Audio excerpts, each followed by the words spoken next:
Et si je vous disais qu'en Ouganda, il y a des rois, des hommes en jupe et même des criquets frits qui sont considérés comme un délice, ça semble surprenant, n'est-ce pas? Et ce n'est que le début.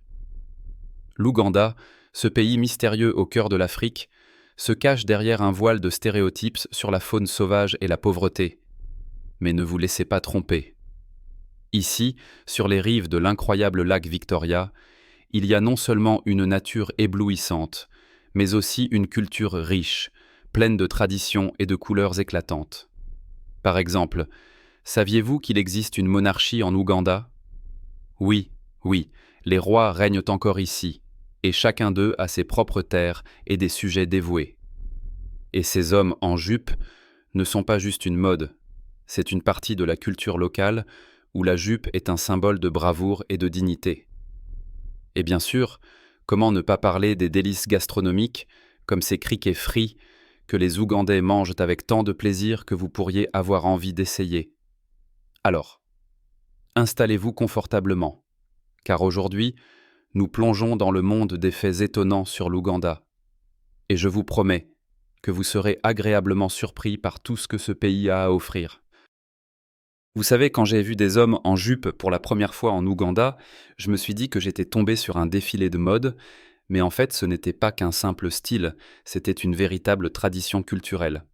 Par exemple, chez les Karamoja, les hommes portent des vêtements qui ressemblent à des kilts écossais, et croyez-moi, ce n'est pas un hasard. Ces jupes sont un symbole de force et de virilité, ce qui, avouons-le, force le respect. Donc, si jamais vous voyez un homme en jupe en Ouganda, sachez que ce n'est pas juste une expérience de mode, mais une partie d'un héritage fier. Dans ce contexte, il est intéressant de réfléchir à la manière dont les stéréotypes peuvent limiter notre perception. Dans notre monde, la jupe est souvent associée à quelque chose de léger, alors qu'ici, c'est une expression de force et d'identité culturelle. C'est un peu comme si le kilt écossais devenait soudainement un symbole non seulement de style, mais aussi de fierté nationale. Et voilà un autre exemple de la façon dont la culture peut s'entrelacer avec la mode et l'histoire. Donc, si vous décidez de partir pour l'Ouganda, ne soyez pas surpris si vous croisez un homme en jupe. C'est juste une autre touche colorée dans la palette de ce pays incroyable. Quand vous vous promenez en Ouganda, il est difficile de ne pas remarquer que ce pays ne se résume pas seulement à des paysages pittoresques et à des gens amicaux, mais qu'il possède aussi une histoire profonde qui résonne encore dans chaque recoin. Réfléchissez un instant. En Ouganda, il existe plusieurs royaumes. Au total, 4 officiellement reconnus. Buganda, Bunyoro, Toro et Busoga. Oui, oui, vous avez bien entendu, des royaumes au XXIe siècle. Certes, ils n'ont pas de pouvoir politique, mais laissez-moi vous dire, ils jouent un rôle essentiel dans la culture et les traditions. C'est un peu comme si, dans votre pays, des monarques étaient restés, sans pouvoir gouverner, mais capables d'inspirer et d'unir le peuple. Par exemple, dans Buganda, la famille royale suscite toujours un immense respect et une grande vénération. Les gens se rassemblent lors des festivités pour célébrer les traditions, et croyez-moi, cela vaut vraiment le détour. Dans ces moments-là, on sent l'histoire flotter dans l'air. Et oui, contrairement à beaucoup de royaumes modernes dans le monde occidental, ces royaumes ougandais n'ont pas perdu leur identité. Au contraire, ils l'ont préservée et même enrichie. C'est un peu comme essayer de garder la recette secrète du gâteau de grand-mère, qui continue d'impressionner par sa saveur. Donc, si vous voulez vraiment plonger dans la culture ougandaise, n'hésitez pas à explorer les royaumes locaux. Vous serez surpris de tout ce que vous pouvez apprendre sur ce peuple en vous immergeant dans leurs traditions et leurs coutumes. En parlant de la culture ougandaise, il est impossible de ne pas mentionner les boissons locales, qui, soit dit en passant, ont une histoire bien à elles. Laissez-moi vous présenter le waraji. Ce n'est pas seulement une boisson alcoolisée forte, c'est la véritable star des tables ougandaises. Ce breuvage, élaboré à partir de bananes fermentées, possède un goût si puissant qu'après une seule gorgée, on a l'impression d'avoir effectué un saut dans le vide pour atterrir au cœur de la culture locale. Il existe tant de variantes de waragi que même le plus exigeant des amateurs d'alcool trouvera quelque chose à son goût. En plus, on peut le déguster pur ou en cocktail. Imaginez-vous, vous êtes assis au bord du lac Victoria, profitant du coucher de soleil, avec un verre de waragi bien frais à la main. Une véritable idylle, n'est-ce pas? Mais ce qui est encore plus fascinant, c'est que cette boisson ne sert pas uniquement à se divertir. Elle a également de profondes racines dans les traditions et les rituels, et dans certains cas, elle est même utilisée lors de cérémonies liées aux fêtes et aux événements marquants de la vie des gens. C'est un peu comme si vous découvriez que votre pizza préférée n'est pas seulement un plat, mais une partie d'un grand patrimoine culturel. Donc, si jamais vous vous rendez en Ouganda, ne manquez pas de goûter au waragi, mais gardez à l'esprit qu'il faut être prudent avec les alcools forts. En somme, cet alcool est un excellent moyen de plonger dans la tradition ougandaise, et autour d'un verre, vous pourrez engager des discussions passionnantes avec les habitants qui se feront un plaisir de vous parler de leurs coutumes et de leur histoire. Quand on parle de la culture ougandaise, il est impossible de ne pas remarquer sa population incroyablement jeune. Imaginez, l'âge moyen des habitants du pays n'est que de 16 ans. Cela fait de l'Ouganda l'un des pays les plus jeunes de la planète, et si vous pensez que ce ne sont que des chiffres, vous vous trompez lourdement. La jeunesse, c'est comme un vent frais qui apporte non seulement de nouvelles idées, mais aussi des changements éclatants. J'ai souvent vu des jeunes Ougandais pleins d'énergie et d'ambition, désireux de changer le monde qui les entoure. Par exemple, beaucoup d'entre eux participent activement à des projets et initiatives sociales visant à améliorer la vie dans leur communauté. Leur créativité et leur passion pour le changement me rappellent notre enfance, quand nous rêvions de conquérir le monde. Sauf que ce ne sont pas que des rêves, mais de réelles actions. Mais n'oublions pas que la jeunesse, ce n'est pas seulement des rêves, mais aussi des défis. Beaucoup de ces jeunes font face à des obstacles, comme le manque d'accès à l'éducation ou aux soins médicaux. Néanmoins, leur joie de vivre et leur optimisme sont impressionnants.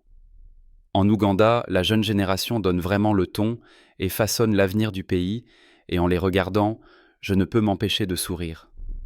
Ils peuvent devenir de véritables agents de changement, et si vous vous retrouvez en Ouganda, n'hésitez pas à discuter avec la jeunesse locale.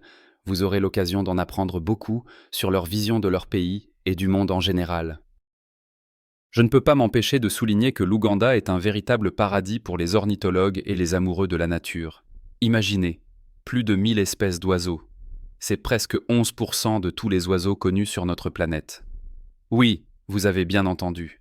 En Ouganda, on peut croiser des créatures ailées absolument étonnantes. Et ce n'est pas juste un mélange de plumages colorés, mais un véritable trésor de la faune. Par exemple, les grues couronnées, qui, soit dit en passant, ornent le drapeau du pays, ne sont pas seulement le symbole de l'Ouganda, mais aussi une vraie trouvaille pour les photographes et les passionnés de nature. Je me souviens d'une fois où je me suis assis en silence près d'un des lacs, observant ces oiseaux élégants danser dans leur habitat naturel. C'était comme un spectacle vivant, où chaque détail était parfaitement orchestré. Qui aurait cru qu'un si petit pays pouvait abriter une telle richesse ornithologique? Mais ce n'est pas tout. Ici, vous pouvez voir aussi bien des perroquets tropicaux éclatants que des colibris gracieux, qui semblent parfois être de véritables fées. Avec une telle diversité, il n'est pas étonnant que des ornithologues du monde entier cherchent à visiter ce pays incroyable. Donc, si vous prévoyez un voyage en Ouganda, n'oubliez pas d'emporter vos jumelles et votre appareil photo, car même une journée ordinaire ici peut se transformer en une chasse mémorable pour des clichés rares. Je dois avouer que j'ai été un peu choqué quand j'ai découvert qu'en Ouganda, les insectes ne sont pas juste quelque chose qu'on trouve sous nos pieds, mais de véritables aliments. Oui, vous avez bien entendu, les criquets frits, ici appelés nsenen, sont considérés comme un délice. La première fois que j'ai vu comment ils étaient frits dans les stands de rue, je n'ai pas pu m'empêcher de sourire. Qui aurait pensé qu'une collation aussi exotique pourrait être si populaire? Les habitants affirment avec conviction que c'est non seulement délicieux, mais aussi incroyablement sain. Et quand j'ai enfin osé goûter, mon scepticisme intérieur a soupiré de soulagement, car c'était vraiment bon. Croquant, légèrement salé, et avec une saveur de noisette inimitable, il s'accorde parfaitement avec les boissons locales. Et si vous pensez que c'est juste une drôle d'exotisme, Détrompez-vous. En Ouganda, ce n'est pas juste de la nourriture, c'est une partie de la culture et des traditions. On retrouve des criquets frits lors des fêtes, des réunions de famille et même lors de simples soirées entre amis. Les locaux en sont fiers, car c'est non seulement une façon de préserver l'écologie, mais aussi une manière d'économiser sur la nourriture. Réfléchissez-y. N'est-ce pas génial d'avoir une source de protéines qui ne nécessite pas d'énormes investissements en élevage? Donc, si vous décidez de visiter l'Ouganda, ne manquez pas l'occasion de goûter ce délice inhabituel. N'oubliez pas que ce n'est pas juste un repas, c'est une véritable aventure gastronomique. Vous savez, j'ai toujours pensé que les îles étaient synonymes de romance, de plage et de noix de coco. Mais quand j'ai entendu parler de l'île Lukuba sur le lac Victoria, je me suis demandé comment ça se passait là-bas. Imaginez, c'est un endroit où ne vivent que des hommes. Oui, oui, vous ne rêvez pas, les femmes ne sont pas autorisées. Les pêcheurs locaux croient que la présence féminine porte malheur à la pêche. Et ce n'est pas sans raison. Une tradition s'est formée au fil des siècles qui, apparemment, fonctionne. Les pêcheurs de l'île font vraiment des prises dont d'autres ne peuvent que rêver. Bien sûr, je ne vais pas m'immiscer dans leurs superstitions, mais je ne peux m'empêcher de sourire en imaginant ces gars assis autour du feu, discutant de leurs secrets de pêche et lançant des blagues du genre « dès qu'une femme apparaît, le poisson s'évapore ». Pour beaucoup, cela peut sembler étrange ou même archaïque, mais il y a une certaine beauté là-dedans, la solidarité, les traditions et l'unité. Lukuba n'est pas qu'une simple île, c'est tout un écosystème de fraternité masculine où chacun joue son rôle pour maintenir l'harmonie. Et si vous décidez de visiter cet endroit, n'oubliez pas d'apporter votre bonne humeur et peut-être quelques blagues sur le thème de la pêche pour ne pas vous sentir comme une étrangère parmi ces fortes personnalités. Mais qui sait ? Peut-être qu'il vaudrait la peine de réfléchir à ce que cet endroit donnerait si, un jour, les femmes décidaient de revendiquer leurs droits et d'organiser un pique-nique féministe, là-bas. Pendant que nous parlons d'endroits insolites, faisons un saut en Ouganda, un pays où vous pouvez littéralement devenir un homme des hémisphères. Voici un fait amusant. L'Équateur traverse ce pays, et ce n'est pas juste une curiosité géographique, c'est une superbe occasion pour un selfie, avec un pied dans l'hémisphère nord et l'autre dans l'hémisphère sud. Vous pensez que c'est juste un truc pour les touristes ? Pas du tout. J'y suis allé moi-même et j'ai adoré me tenir sur cette ligne invisible.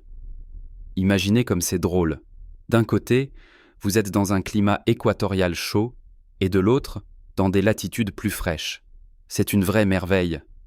En fait, il y a plusieurs endroits où vous pouvez le faire. Et ce ne sont pas que des spots pour Instagram.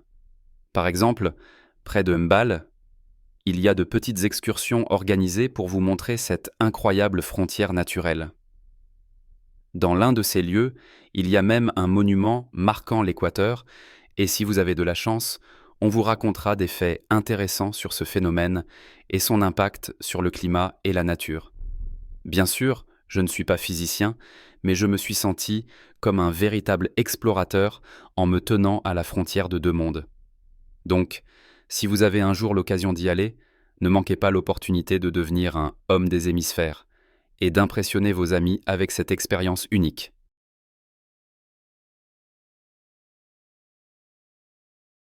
En plus de cette expérience incroyable, l'Ouganda peut se vanter d'un autre trésor unique, les gorilles des montagnes. Imaginez-vous, vous êtes au bord d'une forêt dense et une légère tension d'attente flotte dans l'air. J'ai toujours pensé que voir des gorilles et des montagnes dans la nature était quelque chose d'extraordinaire, mais dans le parc national de Bwindi, cela devient une réalité. Ici, au milieu de la jungle épaisse, vit presque la moitié de la population de ces primates rarissimes. Le parc n'est pas seulement un endroit pour rencontrer des gorilles, c'est une véritable scène où la nature dévoile ses merveilles. Je me souviens d'avoir marché sur des sentiers étroits, sautant par-dessus les racines des arbres et esquivant les branches, et soudain, ils sont apparus. Ces énormes et majestueuses créatures, indifférentes à notre présence, continuaient leurs activités. C'est difficile à décrire, ce bonheur de voir les gorilles des montagnes dans leur habitat naturel.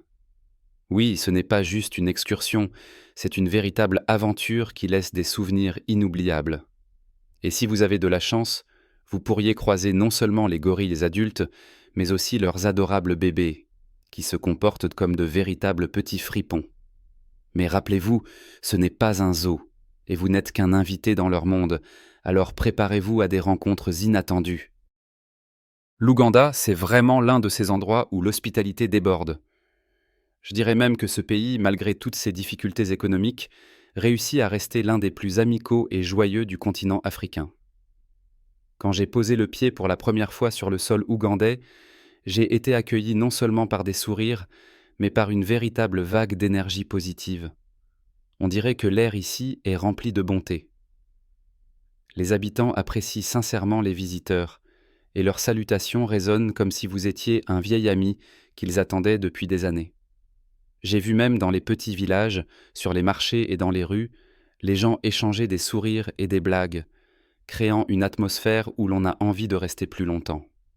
C'est comme si tout le monde avait passé un pacte pour dire que le bonheur, ce n'est pas seulement un travail intérieur, mais aussi la façon dont on traite son entourage. En flânant dans les marchés locaux, j'ai vu des vendeurs, tout en riant, convaincre les acheteurs. Même si vous n'avez pas l'intention d'acheter quoi que ce soit, juste discuter avec eux est déjà un vrai plaisir. Il est important de noter qu'en Ouganda, on valorise non seulement les visiteurs, mais aussi son patrimoine culturel. Chaque recoin de ce pays, des paysages pittoresques aux visages accueillants, témoignent de leur savoir-faire à apprécier la vie. Donc, si vous décidez de visiter l'Ouganda, préparez-vous à découvrir non seulement des merveilles de la nature, mais aussi à recevoir une multitude de sourires et de chaleur. L'Ouganda est vraiment un trésor de contrastes étonnant, où les anciennes traditions se mêlent aux réalités modernes et où la nature impressionne par sa diversité. Ici, on peut croiser non seulement des montagnes majestueuses, mais aussi des lacs pittoresques qui coupent le souffle. Pour être honnête, quand j'ai vu le lac Victoria pour la première fois, j'ai eu l'impression d'être dans un tableau. C'est comme si un artiste avait décidé de mélanger toutes les nuances de bleu et de vert sur sa toile. Et même si vous n'êtes pas fan de la nature, je vous assure que la cuisine locale et la culture de la communication vous séduiront à coup sûr. Quel fait sur l'Ouganda vous a le plus étonné ? Peut-être que vous avez déjà eu la chance d'y aller ou que vous rêvez de le visiter ? Dites-le moi dans les commentaires. J'ai vraiment hâte de connaître vos pensées. Si vous avez aimé cette vidéo, soutenez-nous, car il y a encore plein d'histoires incroyables à découvrir à travers le monde. Abonnez-vous à la chaîne, mettez des likes et partagez vos impressions.